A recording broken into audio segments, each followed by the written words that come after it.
Quer ver uma coisa? Continuação aqui, quer ver uma coisa? A Bíblia diz que para o homem e para a mulher não deixar de beber água da sua cisterna. Isso fala de relação sexual. Vou ver se eu acho o texto aqui para te mostrar.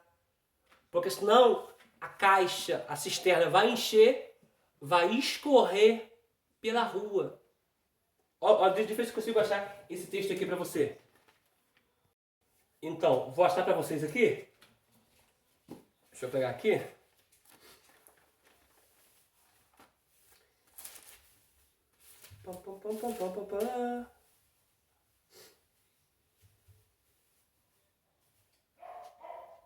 Eu vou ler dois textos, tá? É logo no começo. Deixa eu ver aqui.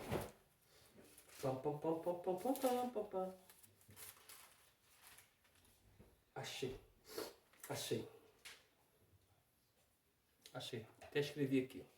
Achei. Provérbios, capítulo 5, ó.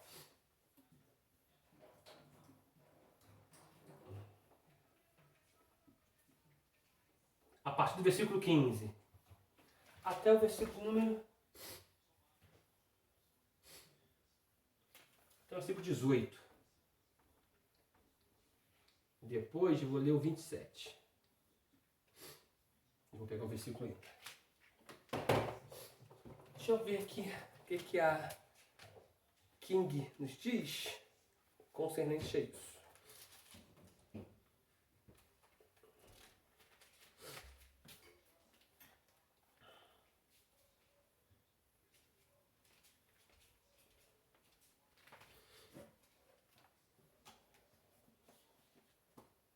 Ó, eu vou ler na nossa tradução aqui, depois eu leio na King. Olha só, olha o que diz. 5, 15, vida. Provérbios capítulo 5, versículo 15. Isso aqui, gente, está falando de vida sexual, tá? Ó, capítulo 5 de Provérbios, versículo 15 ao versículo 18, escrito está: bebe a água da tua cisterna e das correntes do teu poço. Eu que tenho que beber água da minha cisterna. Derramar-se-ia para fora as tuas fontes e pelas ruas os ribeiros de água. Sejam para ti só e não para estranhos contigo. Gente, olha só, não estou fazendo apologia ao adultério, nem apologia ao ato sexual fora do casamento, que é a prostituição. Mas o maior índice de adultério, de prostituição, é porque o marido não tem casa. Claro que isso não é uma regra, tá, gente? Você precisa sentar, conversar, ver o que está acontecendo entre o casal. Às vezes, se for caso de reposição hormonal, assim faça. Enfim. Mas, quando a cisterna enche, ela vai escorrer para a rua. E está falando para você beber água, não os outros. Então está falando assim, se você não beber, vai vir outro que vai beber. É bíblico. Porque, gente, qual é o valor real do casamento? É casar, viver junto, pagar despesa, pagar aluguel. Claro que não, gente. O valor do casamento é, entre esses, o primordial é o quê? A vida sexual, que é uma benção. Porque Deus, assim que juntou Adão e Eva, disse: multiplicai, frutificai e encher a terra. E Deus o abençoou. Qual foi a benção que Deus liberou para o homem? Frutificação, multiplicação. Porque o ato sexual é uma bênção no casamento. Então, a vida sexual é uma bênção. Tem gente que está deixando de desfrutar a bênção por conta de alguns problemas do dia a dia. Tá? Versículo. Beijo na boca dá. Opa, vida. Aí tu entrou. Não, uma pergunta. Quanto tempo tem que você não dá um beijo de língua na tua esposa? Pastor, que isso? Que vergonha, professor. Antes tu não achava vergonha não, né? Agora é vergonha. Quanto tempo tem que você não dá um beijo de língua na sua esposa? Eu tenho algumas horas, né? E você, quanto tempo tem?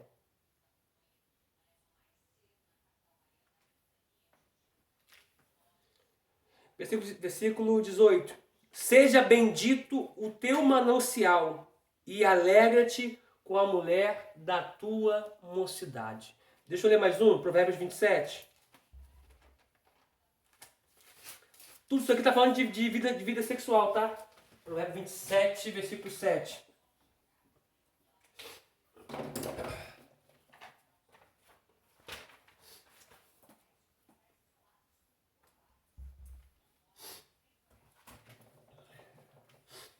Olha o que diz.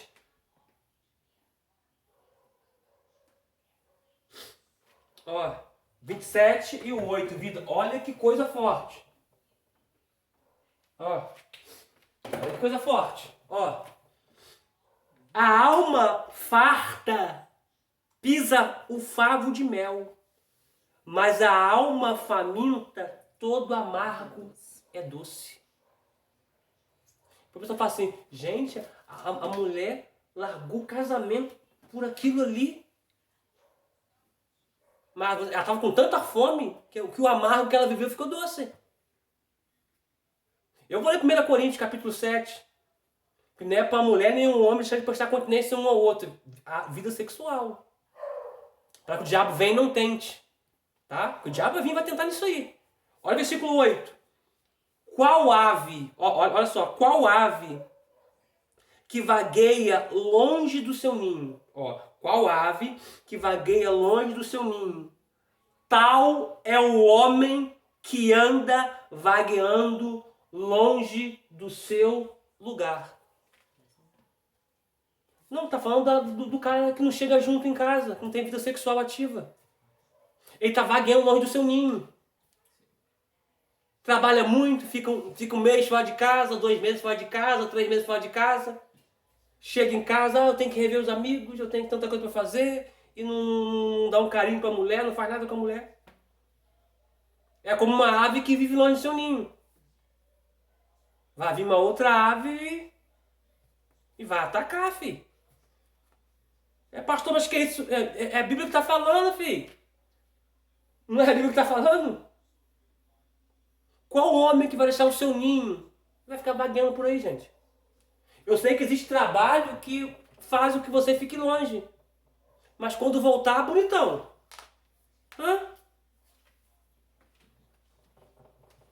Vamos lá. 1 Coríntios 7, para a gente poder voltar à apostila.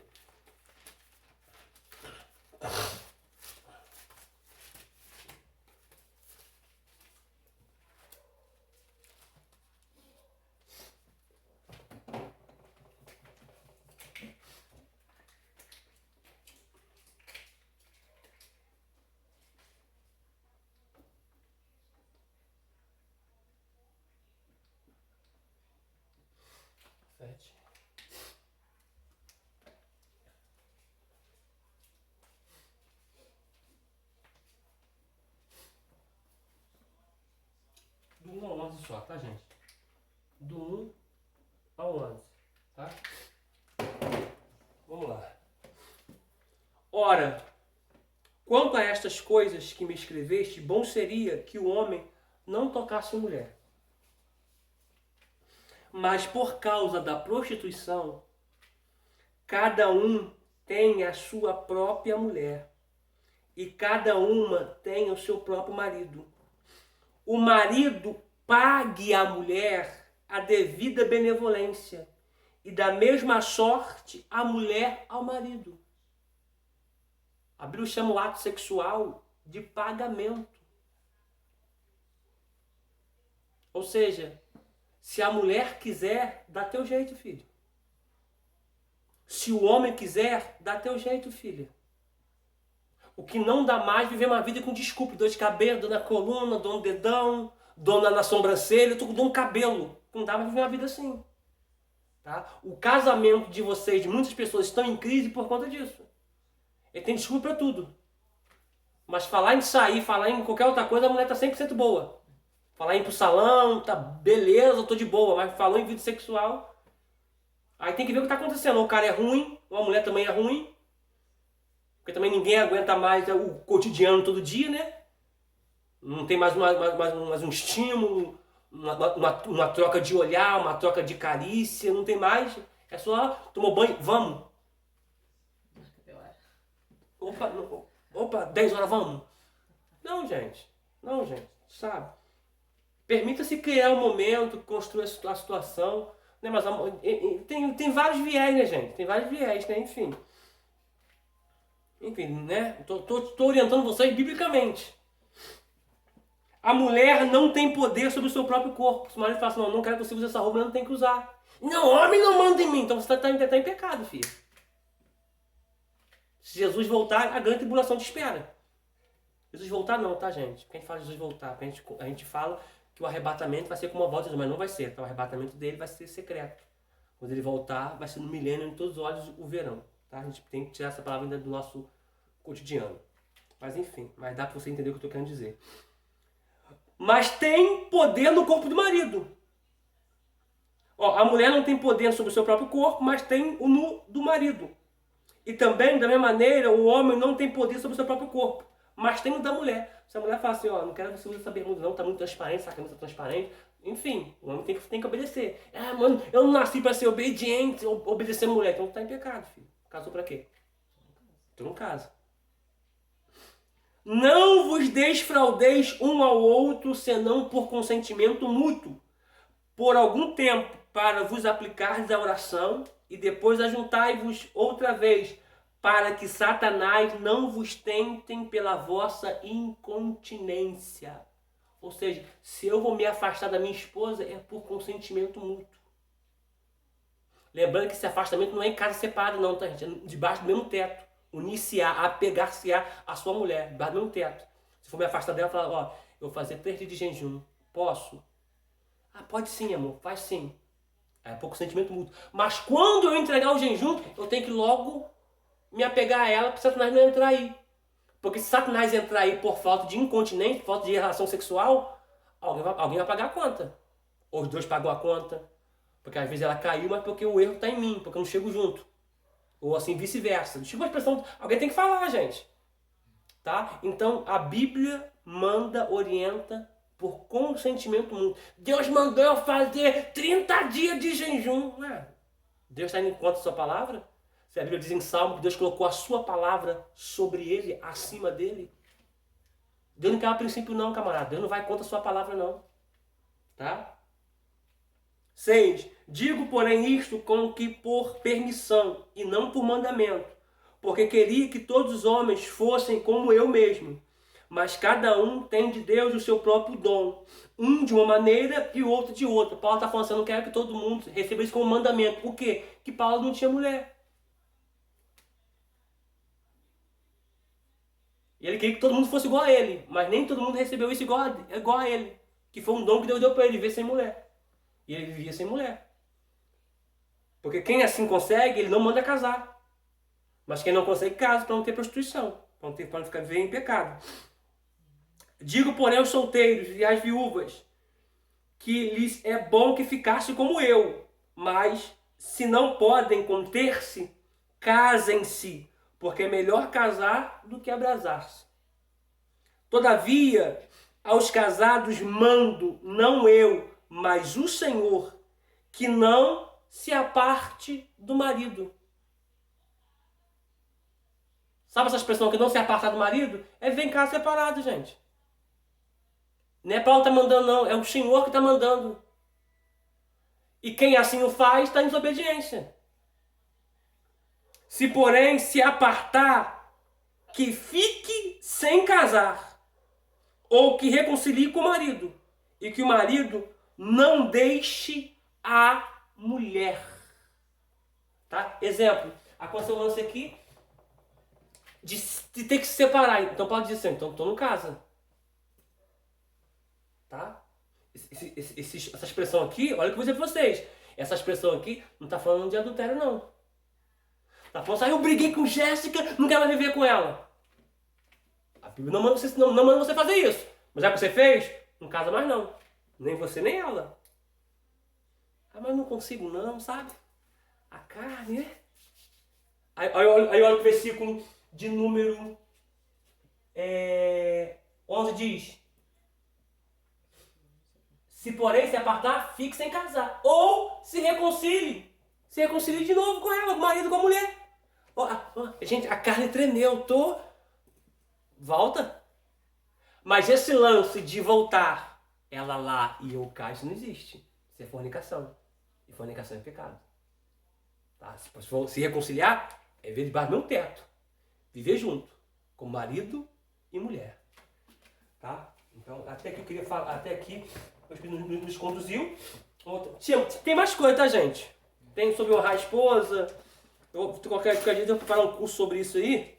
A gente fala mais na íntegra. Mas isso aqui eu precisava falar, tá? Porque isso aqui, ó, é um dos maiores agravantes do casamento. Que o cara acha que casa com a mulher, trata a mulher como um bagaço, não dá vida por ela, não sustenta a mulher, enfim. Então alguém precisa falar. Tem muito isso na igreja. Não, isso aqui porque nós estamos vivendo isso dentro da igreja. Tem muito isso na igreja. Tá? Nós temos aí cerca de 15 alunos, né, nesse curso, né? Mas a maioria dos líderes, a maioria dos alunos que nós temos são líderes que estão de frente para a igreja, que vão lidar com essa situação assim. Então você precisa ter base bíblica para vocês orientar de acordo com a palavra de Deus, tá? Vamos dar uma prosseguida aqui, vamos lá. Segundo. Terceiro, fomos chamados para sermos pais. 4, fomos chamados para sermos discípulos. 5, fomos chamados para sermos pastores.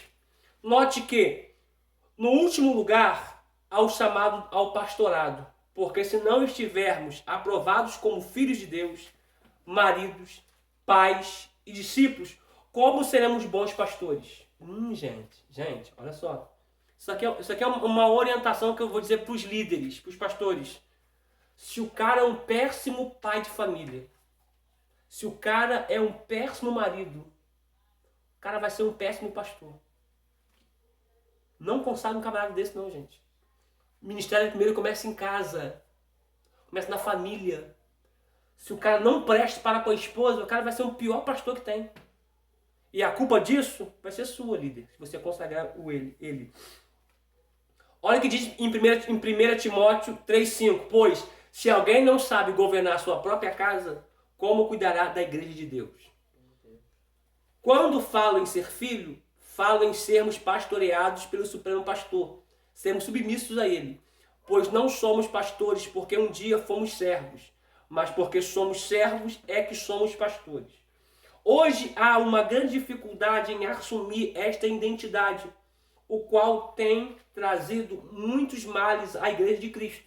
O pastor não pode ter medo de mostrar para com sua comunidade que não é um super-homem, que tal fica triste, que tem dificuldade, e que é um cidadão comum, que também tem sentimentos. Em suma, é homem de carne e osso.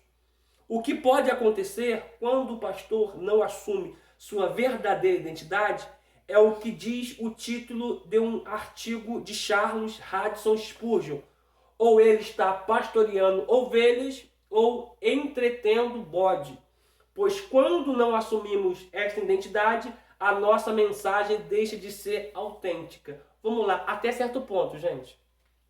Porque jamais um pastor pode pegar o microfone. Gente, eu não estou bem não, tá?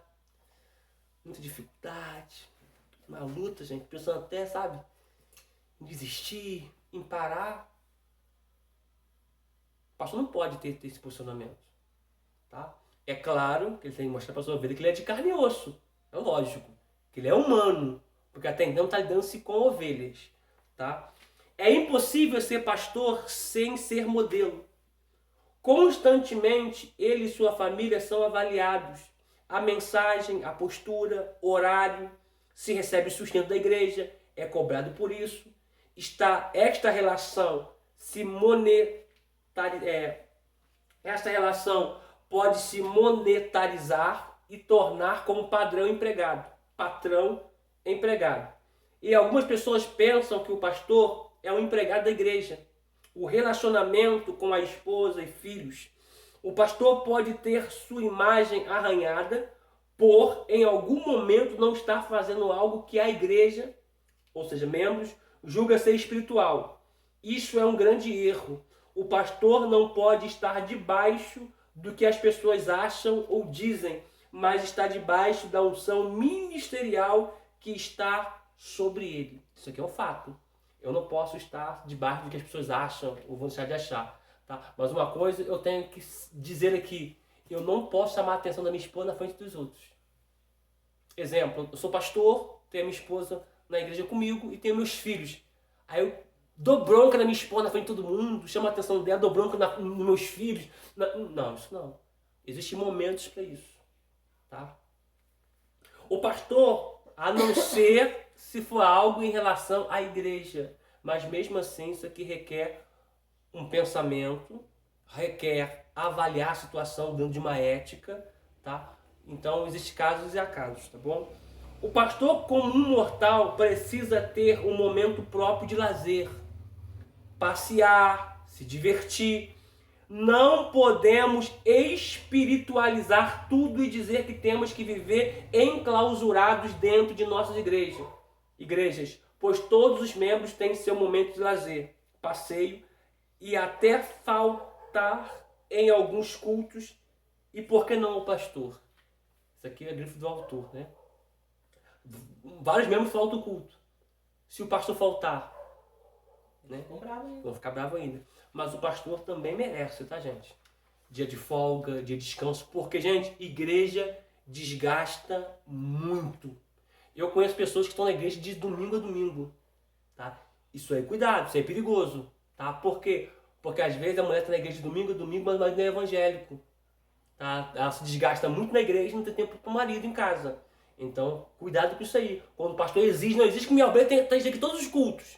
Mas o marido dela. Tá? Então, cuidado com isso aí. Tá? Porque, em primeiro lugar, Deus, depois família, depois igreja. Tá? Então, o pastor precisa descansar, precisa tirar férias, precisa passear. Em ambos, né? Porque tanto o pastor tem que entender o lado dos obreiros, quanto os obreiros têm que entender o lado do pastor. Sim, isso é fato. Lembrando que isso não é uma regra, eu vou faltar um mês de culto. Não, gente. Mas se eu tiver de férias, eu não dou a cara na igreja, não. Apesar que o meu ministério é fora da igreja, mas quando eu era vice-presidente, eu tirava férias também, gente. Porque eu sempre dei aula, né? Depois que eu me formei em bacharel, doutorado, sempre dei aula. Então, eu sempre tive meus 30 dias, 20 dias de férias. Tá? E quando eu voltava, o meu presidente ia de férias. Tá? Por quê? Porque precisa ter momento para família, lazer e tudo mais. Tá bom? 5.2. O pastor como esposo. Já falamos bastante sobre isso já. Dentro das prioridades pastorais, abaixo do relacionamento com Deus está relacionamento esposa, no qual o pastor precisa prezar por um lar bem estruturado e saudável e lutar contra tudo que queira ameaçar sua família. Nós já lemos, tá, gente, em Efésios capítulo 5, do 22 ao 23, Paulo escreve sobre a relação familiar e se refere às duas qualidades que fazem parte do marido no lar. No verso 23, ele fala sobre liderança e no verso número 25 sobre o amor. Liderança e amor são características indispensáveis para um marido que quer desempenhar bem o seu papel. Deus disse que o marido é o cabeça da mulher. Isto quer dizer que Deus dá ao homem a responsabilidade de líder do lar. Em 1 Coríntios capítulo 3, olha, 1 Coríntios capítulo 11, versículo 3, Paulo reforça este conceito. Quero, entretanto, que saibais ser Cristo o cabeça de todo homem o cabeça da mulher, e Deus o cabeça de Cristo. De maneira simples e clara, Deus estabeleceu a ordem para a família. Neste mesmo trecho, Paulo explica que a mulher foi criada do homem. Em 1 Timóteo, capítulo 2:13, ele nos diz que o homem foi formado primeiro e depois a mulher. Em Gênesis 2:18, Deus disse que não era bom que o homem estivesse só.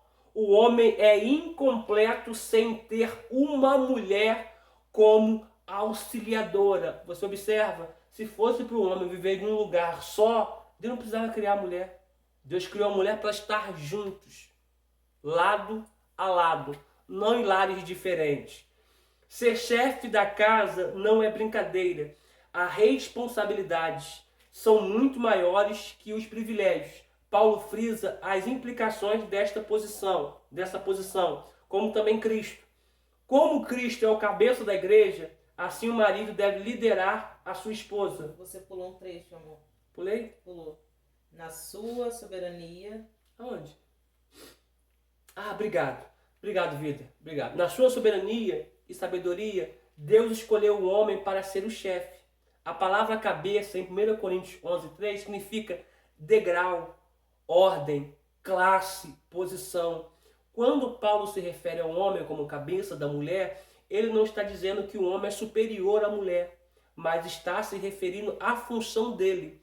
Deus em função é o cabeça de Cristo. Não é questão de superioridade e inferioridade entre Deus e Cristo. Este conceito é confirmado por Paulo em Gálatas capítulo 3, do versículo 26 ao 28. Vamos ler?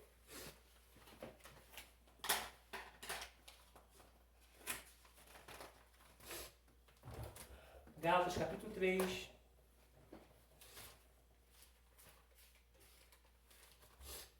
versículo 26 ao 28.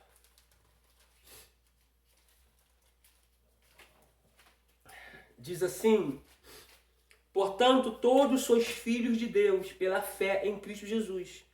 Porque todos quanto fostes batizados em Cristo, já vos revestistes de Cristo. Nisto não há judeu, nem grego, não há servo, nem livre. Não há macho, nem fêmea, porque todos vós sois um em Cristo Jesus. E se sois de Cristo, então sois descendentes de Abraão e herdeiros conforme a promessa. Ser chefe da casa não é brincadeira. As responsabilidades são muito maiores que os privilégios. Paulo frisa as implicações desta posição, como também Cristo. Como Cristo é o cabeça da igreja, assim o marido deve liderar a sua esposa. Como Cristo liderou o seu corpo, a sua noiva. Há tantas coisas que poderíamos aprender através da vida de Jesus, mas consideraremos apenas algumas atividades por ele demonstradas. Em Filipenses capítulo 2, versículo 3 ao 4, Paulo exorta aos cristãos de Filipe: nada façais por partidarismo ou vanglória, mas por humildade, considerando um aos outros superiores a si mesmo. Não tenha cada um em vista o que é propriamente seu, senão também cada um qual é dos outros. Depois, Paulo desafia a igreja a desenvolver esta mesma atitude que houve em Cristo. Nos versos 3 e 4, falam de uma atitude não egoísta. E nos versos 5 a 7, mostra uma atitude humilde. Ele se esvaziou, assumindo a forma de servo. No versículo 8, apresenta uma atitude de sacrifício. Ele tornou-se obediente até a morte e morte de cruz. Maridos, como devemos liderar? Como Cristo liderou é a resposta. Em sua atitude, e sua atitude não foi egoísta, mas humilde. Ele demonstrou um espírito de sacrifício para com a sua noiva, a igreja. Faça uma avaliação da sua liderança. Você lidera a sua esposa e filhos desta maneira, egoísta? Como maridos, precisamos parar de avaliar a nossa liderança a fim de verificar se estamos qualificados ou não para a obra de Deus. Amém, amados? Nós paramos aqui na página 347, tá? A nossa próxima aula é a última aula da apostila antes de entrarmos na nossa prova, na nossa avaliação, tá bom? Eu espero que Deus em Cristo abençoe você com esta aula, que você possa rever os seus conceitos como marido, como esposo, como chefe da sua casa. Homem é o mantenedor da sua casa, tá? Já essa aula vai estar sendo liberada no grupo e vai chegar até você também no seu privado. No grupo eu vou colocar que vou dar um prazo um pouco maior para vocês estarem assistindo a aula, ok? Tá? Já dar o prazo aqui, tá, vida? Vocês têm até domingo à meia-noite para estar assistindo esta aula, tá? A outra aula, que será sábado, dia 6, eu vou gravar na segunda-feira e vocês vão ter também até o outro domingo para estar assistindo a aula e comentando no canal do YouTube que você assistiu, tá bom? Quem não assistir até domingo e comentar vai levar falta. Comentem no canal que vocês assistiram, colocando seu nome no canal do YouTube em todos os vídeos, tá bom? Que Deus te abençoe. Senhor, abençoe teus filhos com esta palavra, com esta aula, Senhor, que foi uma aula de despertamento, Senhor. Se nós não somos, ó Pai, bom marido, bom sacerdote, bom líder da nossa casa, jamais seremos, ó Pai, um bom líder também da igreja, Senhor, da sua noiva. Permita sermos um bom marido, um bom sacerdote, para assim sermos um ótimo líder e um ótimo sacerdote para com as ovelhas a qual o Senhor tem nos confiado.